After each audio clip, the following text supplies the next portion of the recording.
ఆ పరిస్థితి మీకు తెలియనే కాదు. చాలా రోజుల మట్టి గ్రామ వార్డు సచివాలయ ఉద్యోగులందరూ కూడా పని వేళల్లో మినహా రిమైనింగ్ టైంలో మాత్రమే మా యొక్క బాధల్ని, మా వ్యధని తెలియజేయాలనేసి మేము ఆశపడుతూ చాలా ప్రయత్నాలు చేస్తున్నామండి. అన్నీ కూడా మేము చాలా సామరస్యంగానే చేస్తున్నాం తప్ప ఏది వ్యతిరేక ధోరణిలో తిరగబడ్డు తనంతో చేయడం లేదండి. ఎందుకంటే మీకు అన్నీ తెలుసు, మా అధికారులకు ప్రతిదీ తెలుసు, ఖచ్చితంగా చేయగలరు. కానీ చేయడానికి ఎందుకైతే ఆలోచిస్తున్నారో కాబట్టి వారికి సమయం ఇస్తూనే మన బాధలు వాళ్ళకి న్యాయమైన బాధలుగా తెలియచేయాలనే ఉద్దేశంతో ఉన్నటువంటి సమయాన్ని, మా పని సమయాన్ని మేము వదిలేసి ఆ సమయాన్ని పనికి మాత్రమే ఉపయోగించి మిగిలిన మా సొంత సమయాన్ని మాత్రమే మా ఆవేదనలు, మా బాధలు వ్యక్తం చేయడానికి, మీకు మా బాధలు తెలియజేయడానికి ఇప్పుడు ఈ సమయంలో మేము కూడుకున్నామండి. నిజానికి ఈ సమయం కూడా మాకు ఎంతో వాల్యుబుల్ అండి. అయినా సరే మేము మా బాధను వ్యక్తపరుస్తున్నాము. దయచేసి మా పరిస్థితులు మీరు తెలియజుకుని మళ్ళీ ఇంకొకసారి దీని పరంగా రివైజ్ చేసుకుని ప్రతి సమస్యను పరిష్కరించండి. పదే అడుగుతున్నామండి.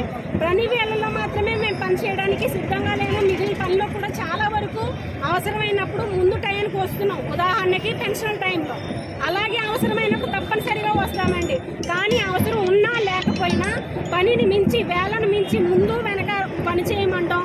అది అవసరం లేకపోయినా టార్గెట్గా పదే ప్రతి దాన్ని టార్గెట్గా క్రియేట్ చేయడం, టార్గెట్లు క్రమంగా పెట్టి 10 అయినా 9 అయినా చేయమండం, లేదంటే ఉదయం 7-8 గంటలకు తప్పనిసరిగా రమ్మనడం అంత సభమైన పని కాదు. దయచేసి మా పరిస్థితులు అర్థం చేసుకుని సరైన టైంలో, అంటే ఏదైతే ఆఫీస్ వేళలు ఉన్నాయో ఆఫీస్ వేళల్లో మాత్రమే పని చేయడానికి మాకు అవకాశం ఇప్పించండి. అలాగే సర్వేలు అని చెప్పి ప్రతి సర్వేకి పదే ఇళ్ళకి తిరగాల్సి వస్తుందండి. ఆ పూర్తి డేటా ఏదైతే ఉందో పూర్తి డేటాకి సంబంధించి ఒక్కసారి సర్వే చేసి ఇంటింటి డేటా పూర్తిగా మేము సేకరిస్తామండి.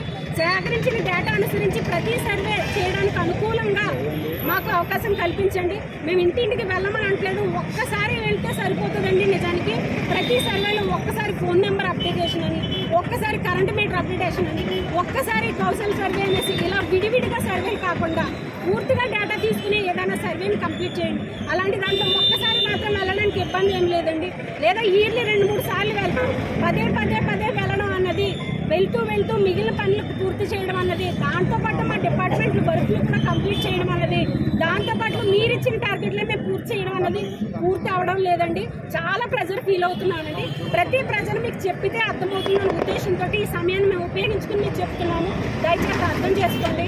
అలాగే మేము అర్హులం కాబట్టి, మేము 6 సంవత్సరాలు నిండిన వ్యక్తులం కాబట్టి, మా ఉద్యోగ బాధ్యత ప్రకారం మేము అన్ని రకాలుగా అర్హులం కాబట్టి మాకు ఇంక్రిమెంట్ ఇవ్వమని అడుగుతున్నామండి.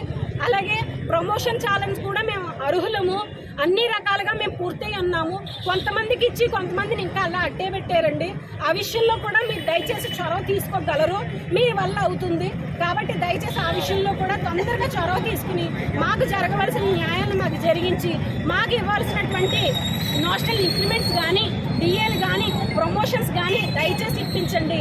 అలాగే మల్టీ భాషిజం ఎక్కువ, మాకు ప్రతి విషయంలోనే పదే 4-5 భాషలు ఉంటున్నారండి. ఎవరో ఒకరు అండర్లో పెట్టండి.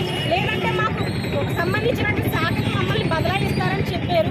దాని ప్రకారమైనా సరే మమ్మల్ని మా శాఖకి అప్పచెప్పండి. లేదంటే ఈ మల్టీ భాషిజం అన్నది దయచేసి తగ్గించండి. పదే ఈ మల్టీ భాషిజం వల్ల మేము ఒకటికి 4-5 సార్లు చేయవలసి వస్తుందండి వర్క్. లేదంటే అది ప్రెజర్ ఫీల్ అయిపోతున్నామండి. మా పరిస్థితులు మీకు అర్థం చెప్పాలనేసి ఉద్దేశమే తప్ప మీకు వ్యతిరేకంగా తిరగాలని కానీ, వ్యతిరేకంగా మేము పని చేయాలని మా ఉద్దేశం కాదు. నిజానికి ప్రభుత్వము, అధికారులు ఈ రెండూ కాదండి. పని మమ్మల్ని అరెస్ట్ చేస్తుందండి. పనిలోనే అదే సార్ మేము చెప్పేది. సమయాలు మేము పనిచేసే సమయం మమ్మల్ని మీరు ఆ సమయం నుంచి సమయం వరకు పనిచేయండి అని చెప్పే విధానమే అరెస్ట్ చేస్తుంది. మేము మనుషులు అరెస్ట్ చేస్తున్నారని అంటలేదండి. మీరు ఇచ్చే టైమింగ్స్, ఒకవేళ మీరు 10 to 5 చాలండి. మేమేమి మాకు ఉన్న టైంలో కూడా తగ్గించమంటలేదు సార్. సబమైన టైం ఏదైతుందో ఆ టైంలో మేము వర్క్ చేస్తామండి. ఆ టైంలోనే వర్క్ చేయాలి. అలాగే అవసరమైన టైంలో మేము ఖచ్చితంగా వస్తాం సార్. అత్యవసరమైన పనులు ఉంటాయి, ఆ పనులు ఖచ్చితంగా రావు. ఉదాహరణకి మేము పెన్షన్ ఇవ్వట్లేదండి, ఇస్తాం కదా సార్. అలాగే అండి అవసరమైన సమయంలో మాత్రం తప్పనిసరిగా మేము వస్తామండి.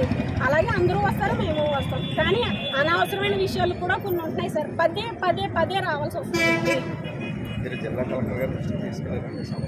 సార్. జిల్లా కలెక్టర్ గారు సార్ మొత్తం అందరికీ కూడా ఇలాగే వినతి పత్రాలు ఇస్తున్నామండి. ఎందుకంటే ప్రస్తుతానికి స్టేట్ వైడ్ అందరికి కూడా అందించడం జరిగిందండి.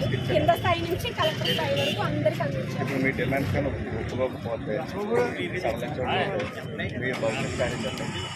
మా భవిష్యత్తు కార్యాచరణ కూడా మా యొక్క డిగ్నిటీ లెవెల్కి అనుసరించే న్యాయపరంగానే ఉంటుంది తప్ప వ్యతిరేక ధోరణి విధానంలో కానీ తిరుగుబాటు విధానంలో కానీ ఉండదండి.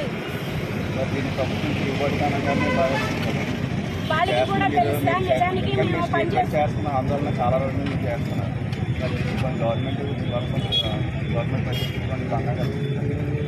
మేము ఎవరికి వ్యతిరేకంగా తిరగడం లేదు సార్. మేము అడుగుతున్నామండి, మేము తెలియజేస్తున్నామండి, మేము వివరిస్తున్నామండి. మమ్మల్ని అందరూ ఉద్యోగాలు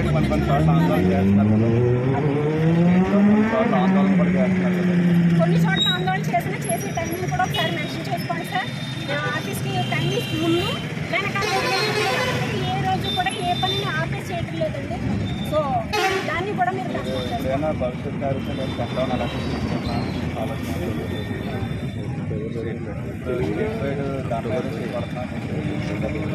స్టేట్ వైజ్ కన్నా కూడా ఖాళీ సమయం తప్పితే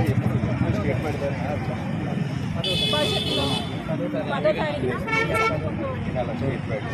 ఆ రోజు మొత్తం మీరు హాజరవరా మొత్తం స్టేట్ వైడ్ అంటే ఆ రోజు విధులు హాజరవరా అది సెలవు అంటే రాజబాబు అధికారులు చెప్పాలి జరిగి అనుకుంటున్నారు. అధికారులకు ఏం చెప్తారు? అధికారులు